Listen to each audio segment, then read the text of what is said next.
Hello, and today's purpose of the day is I can graph radical functions and describe their relationship to the parent graph. So let's take a look at the parent function of a radical function.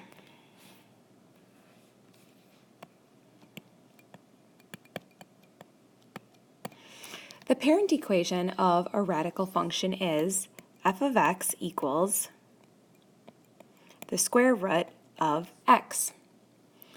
A general equation, or how other radical functions can be written, are f of x equals a times the square root of x. Let's take a look at what the graph of a radical function looks like by completing a table and then graphing those ordered pairs from the table. So let's pick a few points to plug in. Let's maybe do -2, 0, 2, and 4. So into our parent function, again, f of x equals the square root of x. If I plug in -2, I need to figure out what is the square root of -2.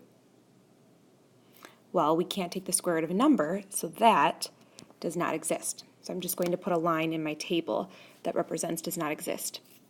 If I plug in 0, the square root of 0 is 0.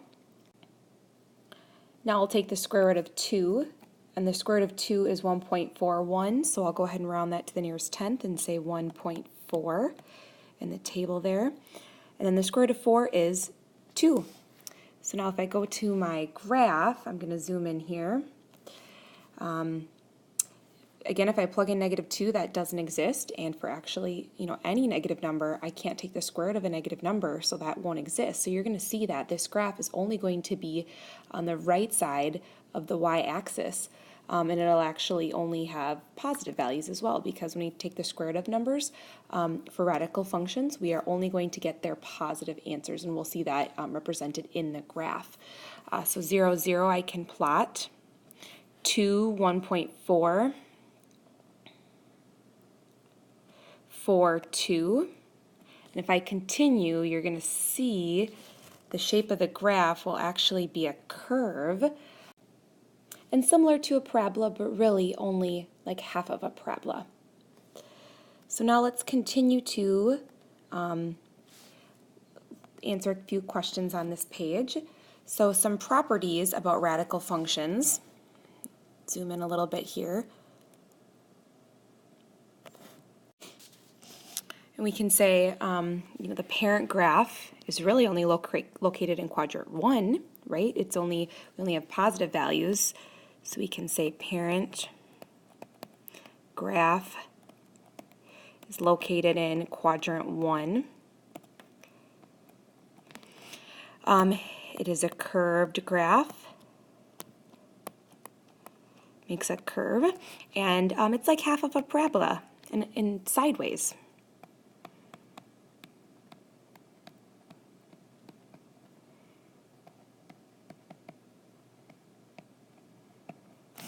So if we look at our graph again and we want to determine the domain, so what are all the x values that are represented in this graph? Well, as you saw when we plugged in, negative values, they did not exist. So you can see that our graph along the x-axis will stop at 0, but it can equal 0 because the square root of 0 is 0. So our x values are between 0 and in positive infinity. But it, again, can equal 0 because we saw that the square root of 0 is 0. And then the range for the y values, we can see that it's not going lower than 0, just like the domain. And then it's going to go upward, so it's going to go to positive infinity as well. So our domain and range are almost, very, very similar. They just differ by a variable. Now let's get practice graphing a radical function. Let's graph y equals 4 times the square root of x. So let's graph again by making a table. So I'm going to plug in values for x, such as 0, 1, 4, and 9. And let's go ahead and figure out their output. So if I plug in 0, 4 times the square root of 0, well, square root of 0 is 0 times 4 is 0. 4 times the square root of 1 well, the square root of 1 is 1, and 4 times 1 is 4. 4 times the square root of 4, well, square root of 4 is 2, so 4 and 4 times 2 is 8. And then 4 times the square root of 9, square root of 9 is 3, 4 times 3 is 12. So I'm going to go ahead now and graph these on my graph. So again, I had 0, 0, 1, 4, 4, 8,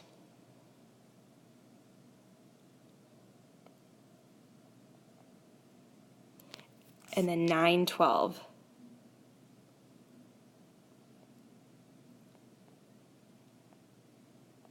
Mine goes off my graph a little bit.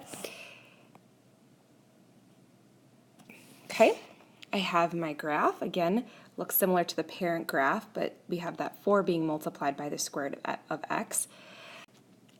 And now let's determine the domain and range. So for the domain, as you can see with my x values, if I look left to right, I notice that my graph is also only in quadrant 1 like the parent graph. So my domain for my x's will be greater than or equal to 0, but less than infinity, positive infinity. For my range, same thing. As I look up and down at the graph, y is between 0, and it can equal 0, but less than positive infinity. All right, now let's describe the transformations from the parent function of y equals the square root of x. Then we'll state the domain and range and make a sketch. If you have a graphing calculator, I encourage you to have that out as you can plug these functions into your graphing calculator to see what a sketch looks like as well, but I will also help go through what a sketch for each function will look like.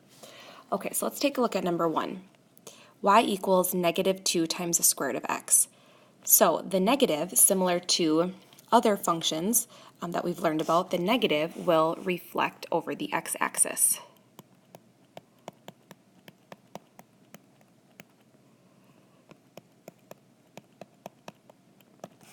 The 2 will make it stretch. So if I draw a little sketch, again, if 2 times the square root of x will look something like this. If I reflect over the x-axis, now it'll look something like that. So the domain now, since it's on, the domain will actually be the same if we're looking from left to right, but the range will be different. So my x values are still between 0 and positive infinity, but then my range, since now I'm flipped over the x-axis, will not go to positive infinity, it will go to negative infinity, and now be less than 0 this time. So I flip-flop the range, and again, that's due to that negative. Okay, let's look at number 2. So this plus 1 on the end of the function translates the function up 1 unit. So if I make a sketch now, instead of starting at 0, this graph will start at 1, and then it will look just like the shape of the graphs that we've been making so far with radical functions. And now if we determine the domain for all the x values, it's still the same. We're located in quadrant 1, so x is between 0 and positive infinity. And then the range, now if I look up and down, it's not going to, this function start at 0, it's starting at 1. So that's the only difference there with my range. And again, that can also be found in the function with that plus 1. All right, let's keep going. F of x equals the square root of negative x. So if there is a negative under the radical, this will actually be a y-axis reflection. And again, that's because the negative is under the radical. So, and if we can think about that, if we make here a sketch, if, y equals the square root of x looks something like that graph, well, we know that reflected over the y-axis, and that's this line right there, it will look something like that, right? So just reflected over the y-axis. The domain now will flip with the x values, so we're not going to positive infinity, but to negative infinity and less than or equal to 0. And the range, if we look up and down, y will be greater than or equal to 0, but less than positive infinity, right? And again, because that's going upward, it doesn't matter that it's on the left side of the y-axis. It's still going to go upward to positive infinity, and it won't be below the x-axis, so it can't have any negative values for the y's, for the range. All right, let's keep going. Number 4. F of x equals 1/2 times the square root of x minus 2. The 1/2 will, similar to what we've known before with other functions, the 1/2 will have this graph, or this function, be compressed. And then the x minus 2 under the radical shifts the graph to the right 2 units. And again, if you have a graphing calculator, or using Desmos Graphing website, you could take a look right now to see for yourself, because we're not going to make a table, we're just going to make a sketch here of the graph. So if I make a sketch, we know that perhaps, the graph would look something like this, right, the parent function. But now if we are shifting right 2 units, right, now we need to shift 2 units to the right, and then now our graph will begin, and it'll be compressed, so it'll won't be quite as steep, right? It'll have a little wider look to it as well. So I could actually fill that in like that. And then the domain for the x values, now we shifted over 2 units to the right, so now x is between 2 and positive infinity, right? And again, that was because we shifted over 2 units. And the range, as we look up and down, that's still going to be between 0 and positive infinity.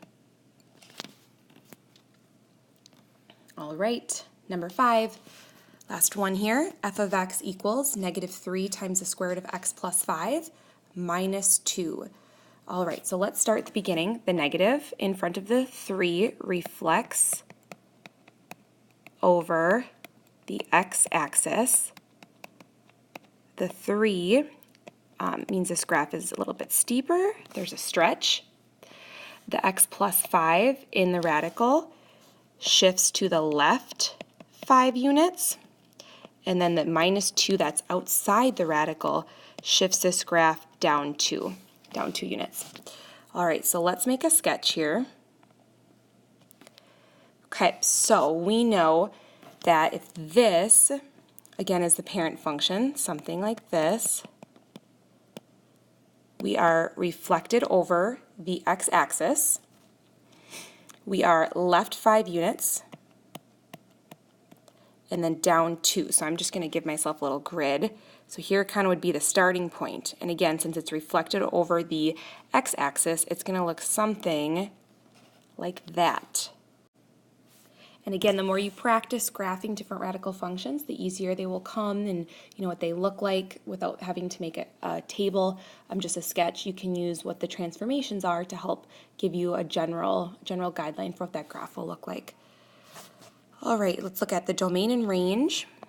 For the domain here, so the left 5 units translated our graph 5 units to the left, or the x plus 5 under the radical. So now x is everything to the right of that -5. So the domain is x is greater than or equal to the -5, but less than positive infinity. The range, as we look up and down, that -2, that shift of down 2, is part of that range. So now y is greater than negative infinity, but it's got to be less than or equal to that -2. And again, that's because it's underneath the x-axis. We had that reflection, so all the y values now are going to negative infinity, but the greatest value the y's can be is -2.